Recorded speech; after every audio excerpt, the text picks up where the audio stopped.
more than a pleasure to have with us again Secretary Thomas Perez. Secretary Perez, thank you for rejoining us on this Friday, sir. And definitely, good to talk to you again. Another jobs report. And do we have a thumbs up or a thumbs down from you in your office? Well, it was another good month for job growth across America. We see strong, steady, and really sustained growth. Last month it was 257,000 jobs, and when you add in the revisions from the prior months, what that's about is the Bureau of Labor Statistics. They go over their preceding months to get in some of the additional surveys that didn't come in on time, and that sometimes results in a downward revision, sometimes an upward revision, and we had 147,000 additional jobs. So you're really talking about 400,000 when you add the two up, and we've had the six months have averaged about 282,000 jobs. So that's the best 6-month stretch we've had since the late 90s. A lot of growth in key sectors like construction and manufacturing and education and health. These are well-paying jobs, and when you put that on top of the fact that we've got gas prices way down, what this translates to is confidence for consumers and money in people's pockets, and increased prosperity. 59 consecutive months now, and to the tune of 11.8 million jobs. We've still got a lot of work to do because there are still too many people on the sidelines. At the same time, the wind is clearly at our back, and what we need to make sure we do is translate prosperity into shared prosperity for everyone and not just a few at the top. This is caps off the greatest 3-month job gain in 17 years, also the biggest wage increase since 2008. You always seem so humble, but I have to say, come on, you got to pat yourself on the back and go out tonight, and if you drink, pound back a couple of cocktails. I mean, you should be proud of not only yourself, but your department and, quite frankly, the American people. Well, the 3-month average is 336,000, as you correctly said. That's the best 3-month average since 1997, and it's moving in the right direction. And the resilience of the American people and businesses across this country is always something that's remarkable. We have weathered the worst recession of our lifetime. We're coming out of it stronger than any nation on the planet. We see auto sales are the highest they've been since 2006. The average worker on an assembly line is working over 40 hours a week. These are good middle-class jobs. We're poised, and we've made tremendous progress. We're poised to continue that progress, and nobody here is spiking the football because I still know too many people who are struggling, and I wake up every day making sure that we think about how do we lift wages for everybody, how do we ensure that everyone who wants to work and punch their ticket to the middle class can do that. That's why the president talks about, to me, middle-class economics. It's about affordable child care, affordable education, paid leave, making sure that we have a decent federal minimum wage, addressing immigration reform. There's a lot of unfinished business. The transportation infrastructure, our roads and bridges. If we dealt with all this, we would have, Leslie, even more prosperity. And so we got a lot of work left to do, but it's undeniable that we're moving in the right direction. I see even some Republicans on the Hill are grudgingly saying that the economy is moving in the right direction. Well, most definitely. When we look at, great things, the jobs gain, the wage increases. Also, talk to us about, although this is a very, very small rise, unemployment did rise from 5.6 to 5.7%. Talk to us about this and what you think happened looking at the numbers. Absolutely. Sometimes the unemployment rate goes down for bad reasons, and sometimes it goes up for good reasons. It goes down for bad reasons because people leave the workforce, they become discouraged, and they're no longer counted. So you have a lowering of the unemployment rate, even though it's not for a good reason. Sometimes the unemployment rate goes up for good reasons, and this gets back to the confidence issue. That's what happened last month. The unemployment rate ticked up slightly, because more people were looking for work. We had a higher, what economists call labor force participation rate.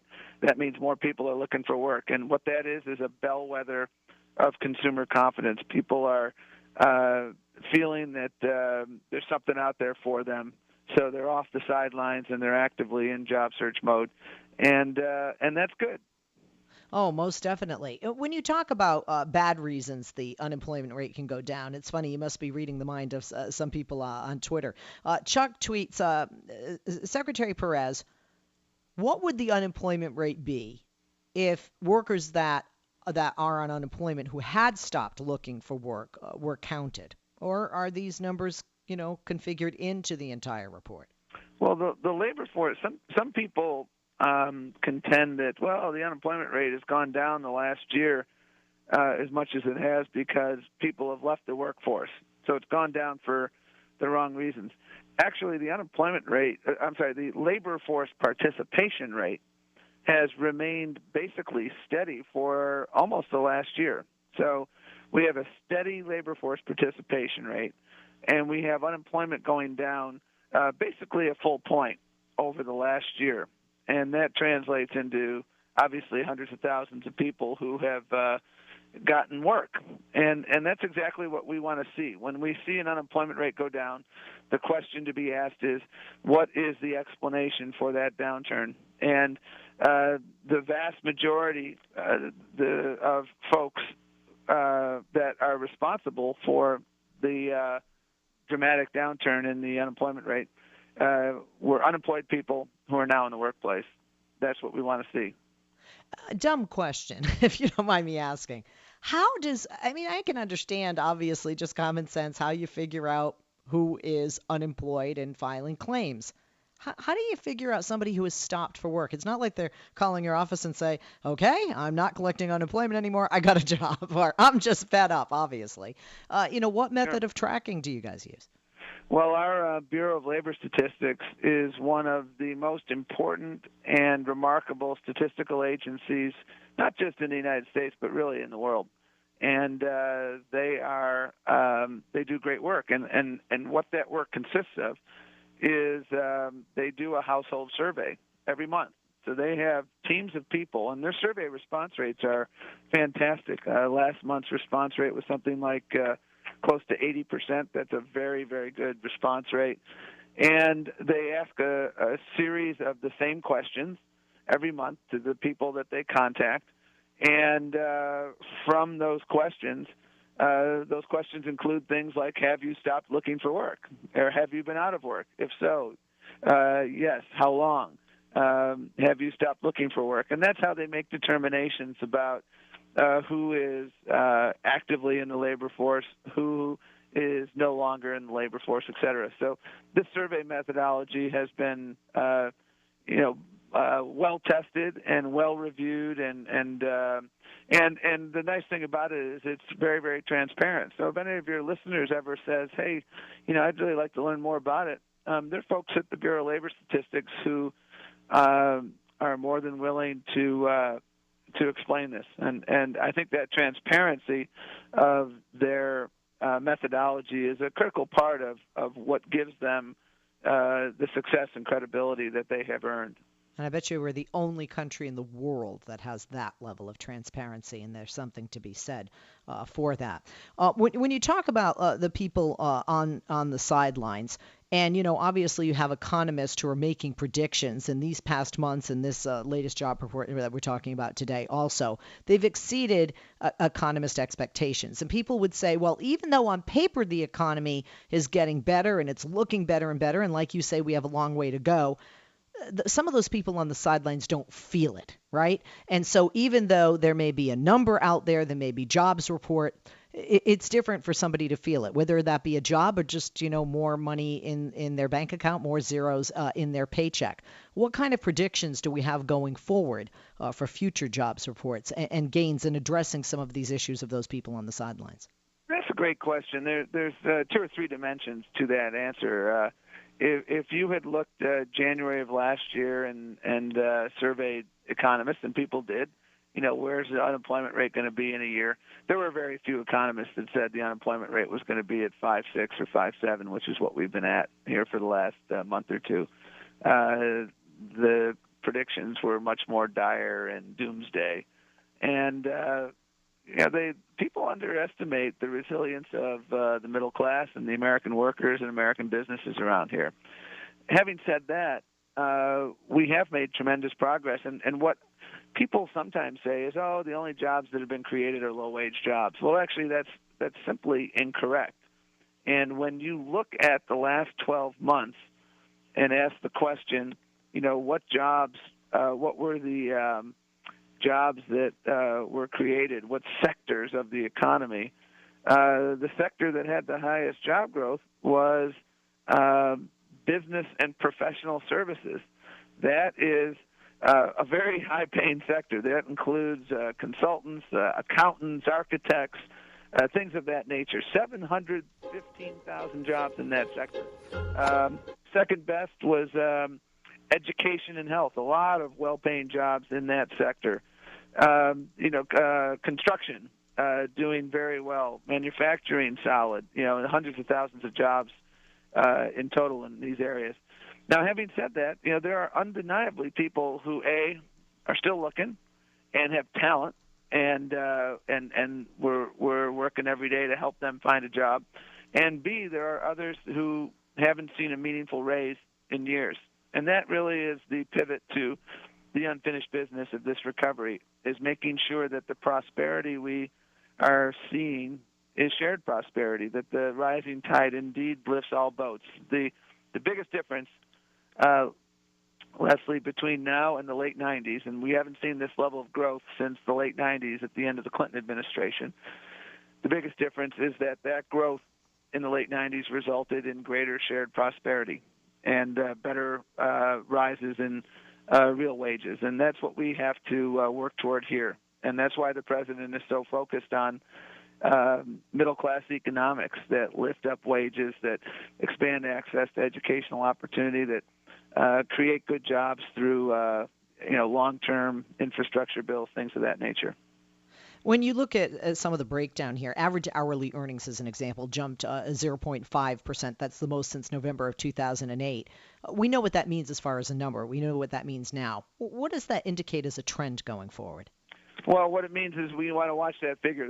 It's promising, but 1 month never makes a trend. So when there's a bad month, there's a lot of folks who want to extrapolate that the economy is in Mayday mode, and when there's a good month, you shouldn't do the opposite. So that's why I'm heartened by that, and we continue to monitor that number. Real wages have grown roughly 2% or thereabouts. That's not enough, and that's a big part of the unfinished business. There's been great growth in productivity. There's been great growth in corporate profits, and there hasn't been enough growth in the wages of frontline workers. They haven't shared in that prosperity, and that's not fair. We have a lot of people tweeting. Boomer tweets, and some people, Secretary Perez, and I'm sure will say, "Oh, this is gains, but remember how many we lost." So one guy says facetiously, 19 million to go. Do we have 19 million low-paying part-time jobs left? Tom says not to tell the conservatives they hate good news. And then Mike does have an actual real question with regard to our nation gaining 257,000 jobs in January, capping the best 3 months jobs gain in 17 years, and delivering biggest wage increase since 2008. Mike asks, how many per part-time and low wage? And does that matter? I mean, aren't there some people out there entering or re-entering the workforce and are going to have entry level? One. And two, there are some people who choose to work part-time as opposed to full-time. If they, some people, my mom just retired and she's looking to work part-time. I know some moms out there who say, you know what, my kids are in school, but I want to work part-time. I still want to be very, involved in volunteering at school. But does that matter? Do they need to be full-time, higher-paying jobs for the numbers to be looked at in a positive manner? Well, he asks a very good question. It's a very important question. And again, I think the best way to answer it is not only to look at last month, but to look at the last 12 months, because that's where you really see trends. And there's this myth that the only jobs being created are low-wage jobs, and that's simply incorrect. The biggest sector was professional and business services, 715,000 jobs, over 500,000 in education and health. There are still too many people who work part-time who want to work full-time, but it's come down over 1 million, or roughly 1 million from the last year or so. So that's another bellwether of further success. So we've got more work to do, and your questioners are asking very good questions. But it is undeniable that we're moving in the right direction, and there are certainly some folks on the other side of the aisle who can't take progress as a good thing because it's under this president's watch. Oh, absolutely. Okay. Last but not least, because I know you have less than a minute. Yeah. Right after this report, as you know, Treasury yields and stocks rose. So this is always a win-win-win when we have good news, right? The market goes, we get to give everybody a good weekend, and the forecast is looking better going forward. Yeah. Well, I'm optimistic. We've got more work to do, but I want to make sure that the prosperity on Wall Street translates to Main Street. Okay. Secretary Perez, thank you for your time. Have a wonderful weekend.